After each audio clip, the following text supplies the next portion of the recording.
नमस्कार मित्रांनो, डॉक्टर योगेश शिंदे सरांच्या युट्यूब चॅनल आपल्या सर्वांचं स्वागत आहे. मित्रांनो, आजच्या व्हिडिओमध्ये आपल्यासोबत सोनाली जगन्नाथ गुले हे कुटुंब आहे, या ताई आहेत.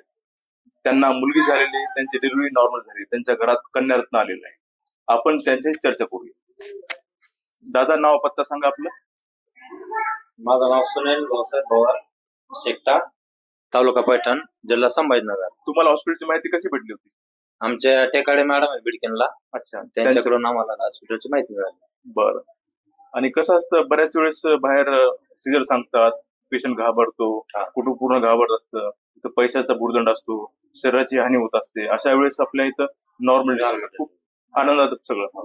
मॅडम, तुम्ही कसं? पेशंटचा एचबी अत्यंत कमी होता, म्हणजे 7.7 वर होता. पेशंट एमजेमला पण जाऊन आले होते. पेशंटला तिथं ऍडमिट होऊन सीझरही सांगितलं होतं, कारण पेशंट अॅनिमिया असून. पण त्यांना त्यांच्या मॅडमच्या मार्फत मी आणि मम्मी हॉस्पिटलची माहिती भेटली. त्यांनी डॉक्टर योगेश शिंदे सरांची भेटून ही डिलिव्हरी नॉर्मल करण्यात आलेली आहे. एका दिवसामध्ये ही डिलिव्हरी नॉर्मल केली. आज पेशंटही ओके आहे, ब्लडही देण्यात आले. पेशंट एकदम ओके आहे, काहीच प्रॉब्लेम नाही, काहीच कॉम्प्लिकेट नाही. आज त्यांना आम्ही डिस्चार्ज करतो.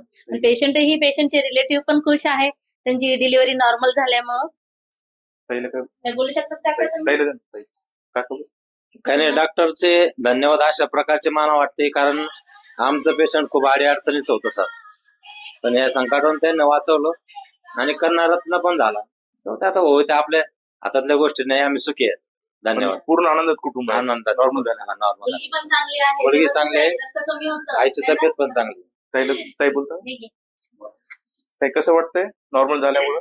नॉर्मल झाल्यामुळे छान वाटतंय. बरं वाटतंय, कारण सीझरचा जास्त त्रास असतो ना. बरोबर, खूप त्रास असतो.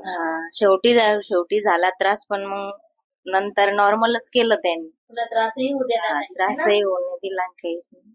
सगळं चांगली केली डिलिव्हरी. ठीक आहे. शेवटी मी आणि माझ्या परिवाराच्या वतीने या कुटुंबाला खूप शुभेच्छा येतो, आणि त्यांनी त्यांच्या भावना व्यक्त केल्या, मनोगत व्यक्त केलं, त्याबद्दल त्यांचे आभार. धन्यवाद.